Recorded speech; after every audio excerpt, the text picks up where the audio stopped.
দারুন। হ্যালো বন্ধু, আমি টগরি রান্নাঘরে, সবাই দেখতে থাকুন। আজকে করব ফুলকপি পকোড়া। ফুলকপিটা আমি আগে থাকতে সেদ্ধ করে নিয়েছিলাম।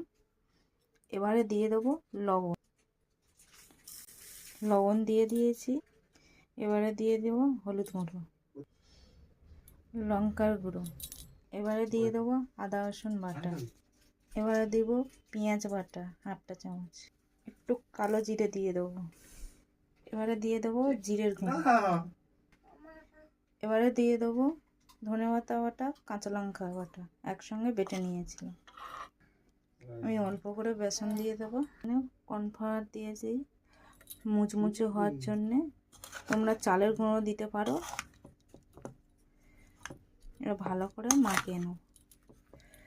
গ্যাসটা জ্বেলে নিয়েছি, কড়াটা বসিয়ে দিয়েছি। কড়াটা ততক্ষণে গরম হোক। কড়ার মধ্যে এবারে দিয়ে দেবো সাদা তেল। এবারে একটু মাখিয়ে নেব গরম মশলা, ভালো করে মাখিয়ে নেব।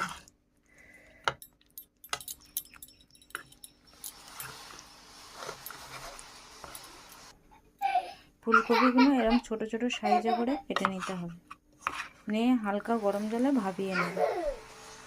তাহলে একে একে মশলাগুলো দেবে, দিয়ে ভালো করে মাখিয়ে নেবে। কড়ার তেলটা গরম হয়ে এসেছে, আর একটা একটা করে পকোড়াগুলো ছেড়ে দেবে।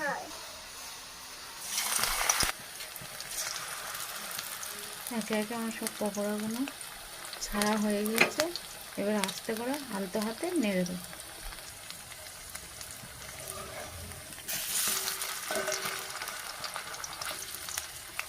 গ্যাসটা লো ফ্লেমে দিয়ে আস্তে আস্তে করে ভাজতে হবে, না হলে পুড়ে যাবে।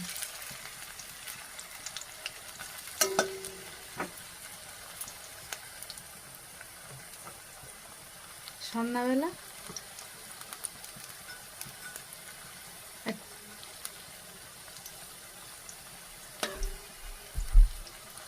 বিকেলে বসে বসে সন্ধ্যাবেলা চার সময় চা খেতে খেতে পকোড়াগুলো বেশ ভালো লাগবে।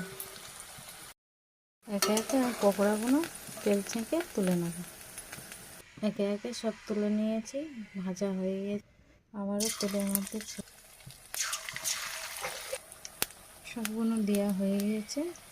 এবারে একবার করে উল্টে দেবো।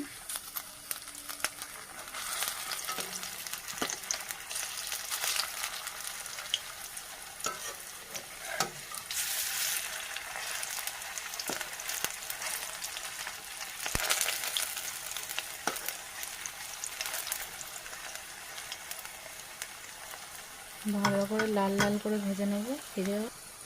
লাল লাল করে ভাজা হয়ে গিয়েছে। এবারে একে একে আমি সবগুলো তুলে নেব। অনেকভাবে অনেক রকম পকোড়া করে তো খেয়েছো, একবার ফুলকপির পকোড়া বানিয়ে দেখো, কত সুন্দর লাগবে।